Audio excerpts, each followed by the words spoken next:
Okay, welcome to JC Connect.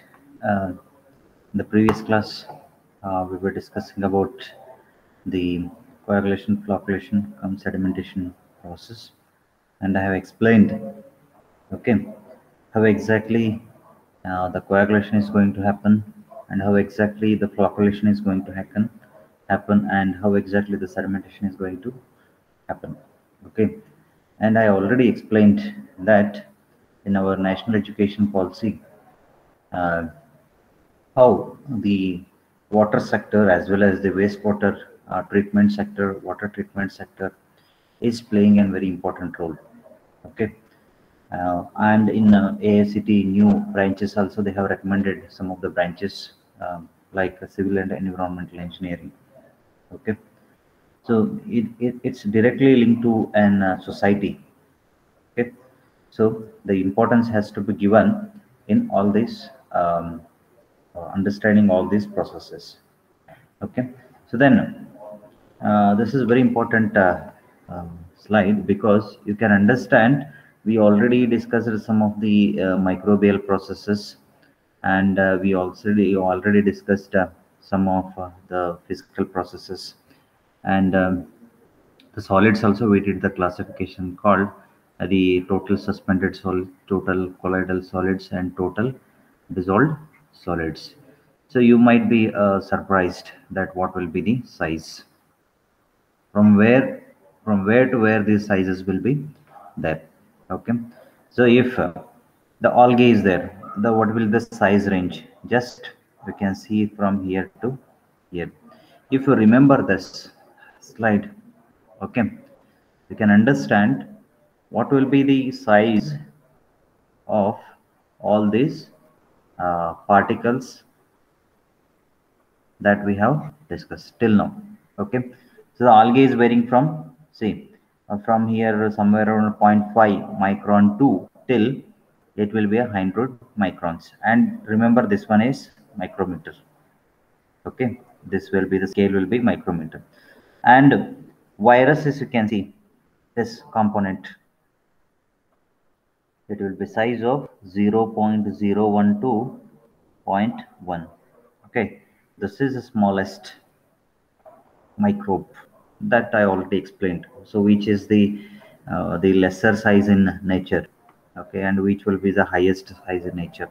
Okay, see, protozoa, algae, and all those things they are in larger scale. Okay, bacteria a little bit larger, and size also I have given. So in the variation of the size from lesser to the higher. See, why the viruses are so dangerous means first we always say that it is lesser in size. Okay, and it requires the higher microscopic level of examination. Okay, sometimes we will examine with high accuracy of TEM. Okay, transmission electron microscope. Okay, this is in the world even the smallest of the smallest in a nanoscale, nano and pico scale also, in nanometers as well as in pico scale also, even for the 10 power 12 meters of mm, size. Okay, you can examine this TEM. This is the high-end equipment. Okay, this is high-end equipment. Equipment cost itself is around 5 crores.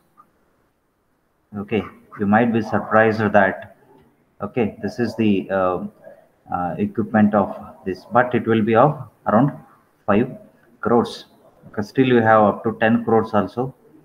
10 crores also this equipment is there.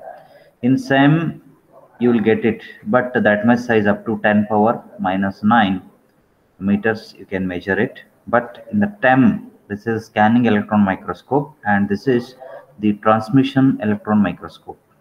Okay, this one is scanning electron microscope, this one is transmission, this one is transmission electron microscope. Okay, then fungi, you can see the fungi here, the size is a little bit from 1 micron to 100 microns. Then cysts, then colloids, you can see. Okay, the range is 0.1 to 1, roughly it is 10 microns. The colloidal solids is the uh, 0.1 to roughly around 10 microns. Okay, it is ranging from 0.1 micrometer to 10 micrometers. Okay, then you can check the dissolved solids, very important. See the dissolved solids. Dissolved solids, I already said that if you dissolve sodium chloride, that is salt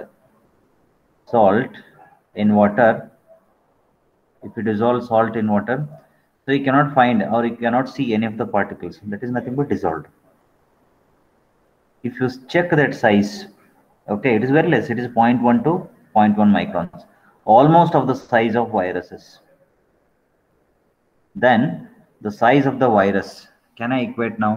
The size of the virus is equal to the size of the dissolved solids. Means with this understanding, what we can see is that dissolved solids also you cannot see. You can't see, is it? You can't see. Okay. Virus also you cannot see because the size is very less. It will be of 0.01 to 0.1 microbes. Then some of the humic acids, colloidal color. Okay, color you can observe. Okay, for example, if lime powder or the milk 2 to around that, if you take 10 ml of milk and if you dissolve it in 100 ml of water, you can observe that the color of the water will be of in the white only.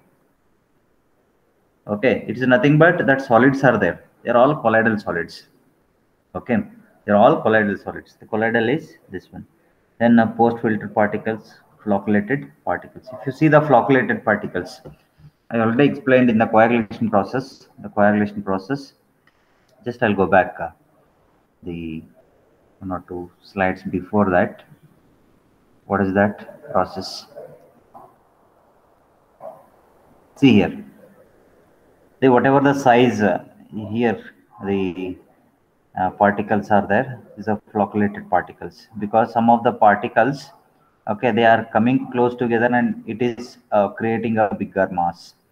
This we can call it as the flocculated particles. If you see those particles, it will be a higher size than the original colloidal solids. Remember, okay, they are the very lesser particles than the colloidal particles are lesser particles, but these flocculated particles are bigger particles. That is why the size is from 1 to 100 microns. See why they have given the range. Very important. Why they have given the range? The reason behind it is that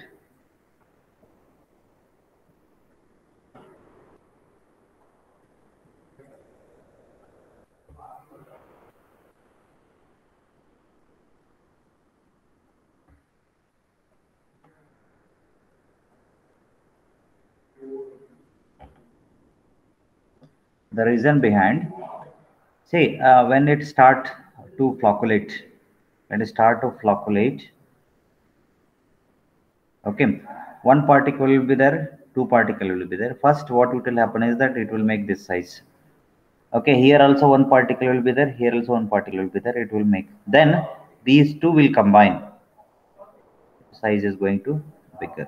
So like this chain reaction is going to happen. Okay, again here as two are there. Okay, so it will become bigger, it will become bigger. Okay, so then these two will combine this, and again bigger scale, these two will combine again, like that it will become bigger and bigger. So that is why whatever the size of the particles, okay, from smaller to the bigger scale, from here to here it will be there. Okay, so remember this slide. Okay, if you are speaking or if you are understanding the things, it is very important.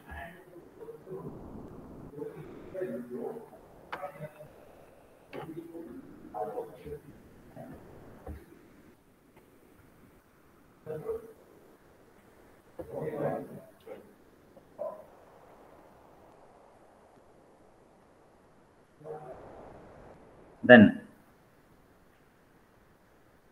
we'll move on to the next slide. That is, um, some of the solids, definitely it will take very long time to settle, that we already know. Okay, if you want to settle, because the reaction time, what I have explained, I had explained. Okay, so it is 30 minutes for coagulation process. Even after 30 minutes, some of the solids will not settle. For this, what we'll add is that we'll add coagulant aid. Okay, we'll add coagulant aid to increase the coagulation cum flocculation process. Okay, some of mm,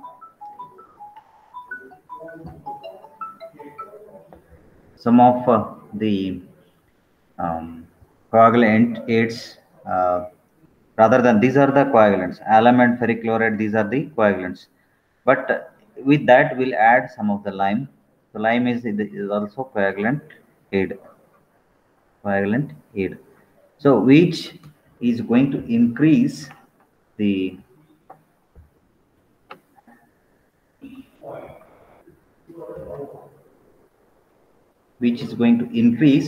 size of the particles and settle within the 30 minutes of time. Okay, then the reason behind increasing the or adding the coagulant aid is to increase the size of the particles. Then you can see that colloidal particles, how exactly the flocks are forming. Okay, so these are the colloidal particles. When you add the coagulants, okay, whatever the uh, coagulant it will be there, it will be attached to this particles. Okay, so now the coagulant is attaching to these particles. Whatever the negative and positive charge, you can call it as, if you, what are these negative and positive charges? So even colloidal particles also positive and negative will be there, charged particles. And even you have alum, for example, FeCl3. Okay, Fe is plus, Cl is minus. Ferric chloride is a coagulant.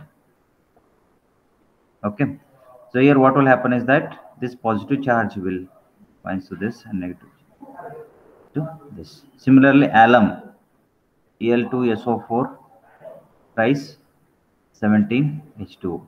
Here also Al is plus, SO4 minus, so H2H plus and O negative. So here also charges will be there, so they will attract each other. So like this the process will start. So this is nothing but flock. Flock is nothing but, see, your colloidal particles are attracted or it will be attached with the coagulant particles. Okay, how exactly the things will happen. Okay,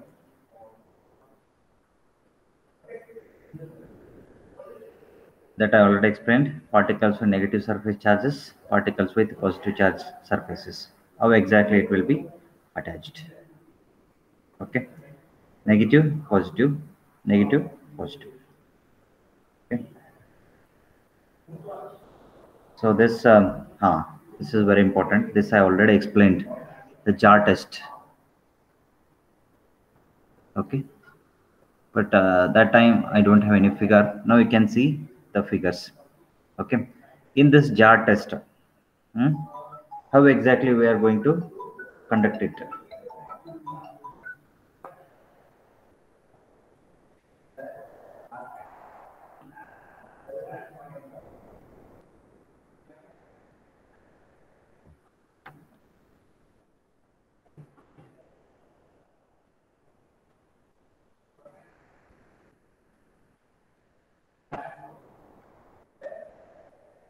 So in the jar test, I said that um, you have to take the 6 jars you have considered here.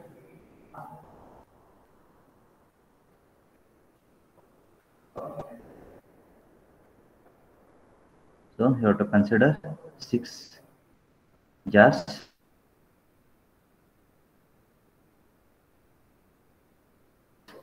Okay, that I have considered. So 1, 2, 3, 4, 5, 6.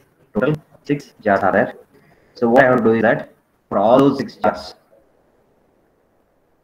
all those 6 jars,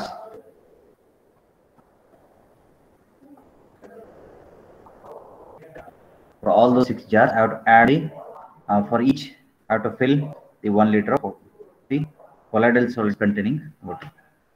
Okay, next I have to add colloidal solids containing water. So I have added here 1, 2, 3, 4, 5, 6. Okay, then you have to adjust the pH. The pH has to be adjusted. Third one, adjust the pH. Okay, because the coagulation process is going to happen. Okay, coagulation process to happen in alkaline, roughly around 10 pH. pH is equal to 10. Then once the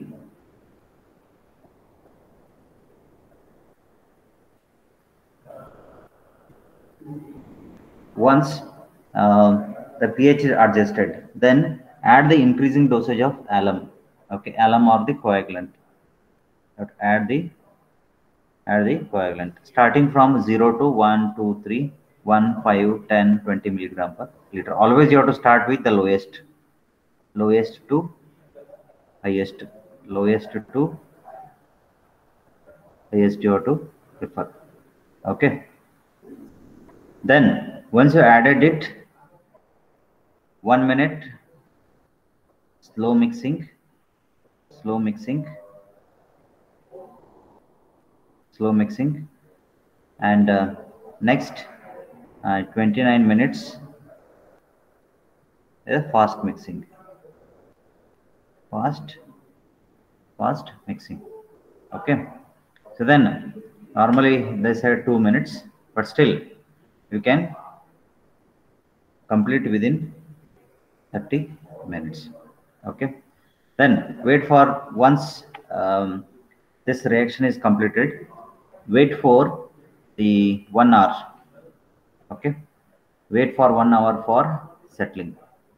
Okay, wait for 1 hour for settling, so all the particles will be settled at the bottom, you can see. Okay, so then you have to plot the graph that I already explained.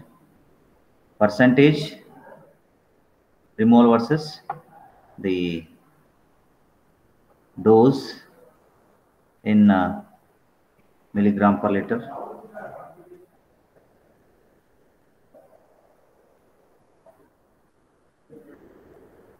Dose in milligram per liter versus the uh, the residual turbidity. Residual turbidity. So it has to go like this. Okay, or dose versus, one is dose versus residual turbidity, and one more is dose versus the percentage removal.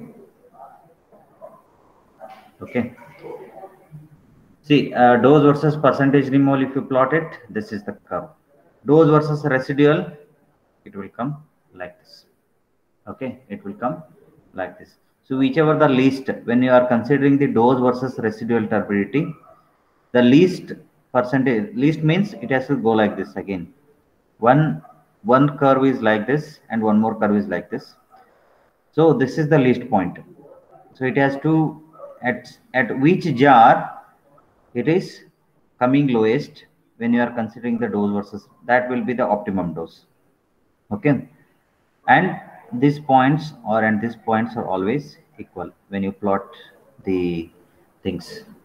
Okay, in both the curves, if you consider it, both the curves, if you consider it, in both the curves, if you consider it, this and this should be equal. Okay, whatever the point we are, the curve is of like this. Okay, will be, for example, if it is, if you are getting the optimum dose at this jar, assuming that this point will be 5 milligram per liter, means where highest colloidal solids are removed. Highest colloidal solids are removed. Highest colloidal solids are removed. Okay, that is the optimum dose. With the help of the jar test, what we are doing is that we are optimizing the dose of the coagulant. Remember, so we are optimizing the dose of the coagulant. Okay, so if in the curve, if you plot it, if you are getting the least value, then we can say it is the least and it is the optimized dose. In the optimized dose, we are going to remove the highest number of the colloidal particles with the lowest dose. Very important. The optimizing means highest removal, highest removal with the lowest dose. Okay. See, for this, I'll give you an example. Okay. Highest dose and lowest dose, highest removal. I'll give you two examples. For example, 20 milligrams per liter of coagulant if you added, assuming that if it is removing 98% of colloidal solids, assuming that it is removing 98% of the colloidal solids for 40 milligram per liters. Suppose if it is going with 99%, if it is removing 99%, this we cannot say it is the optimum, remember. So this will be the optimum. Why? Because you have to consider the lowest dose also.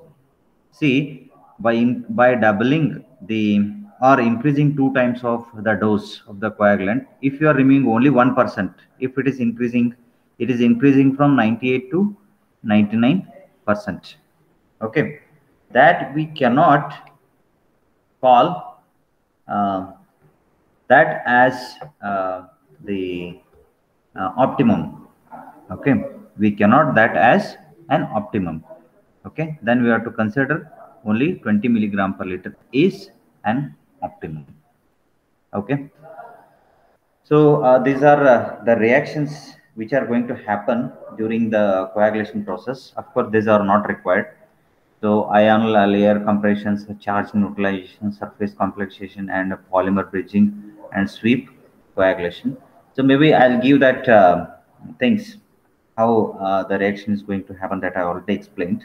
Okay, how exactly the bridge with the help of chemical reactions. At your stage, this is not required. If anybody interested, let me know. I'll supply that and I have the videos also of that how exactly the ionic layer compression is going to happen, how the charge neutralization is happening, how the surface complexation is happening. Okay, that I'll supply it. Okay, so the double layer compression you can see here. Okay,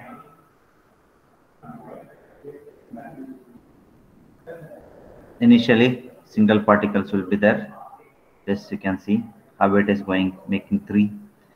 Okay, this is the slipping plane. See, these are things whatever these are happening. See, when your colloidal solids are going to mix with the coagulants.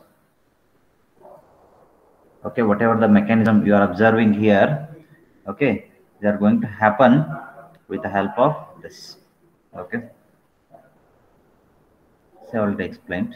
Okay, maybe in the next class regarding this I have video also. If you want, I'll supply that as a supplementary material. If you want, you can go through that. Okay.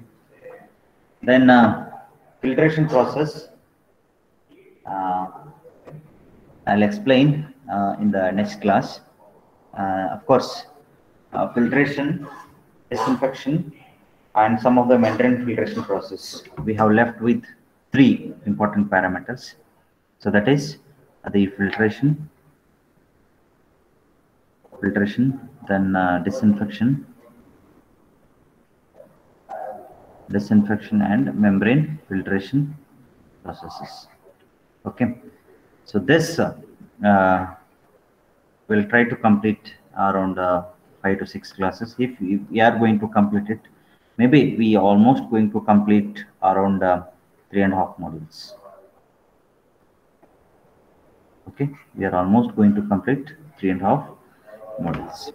Okay, so this will wind up the class.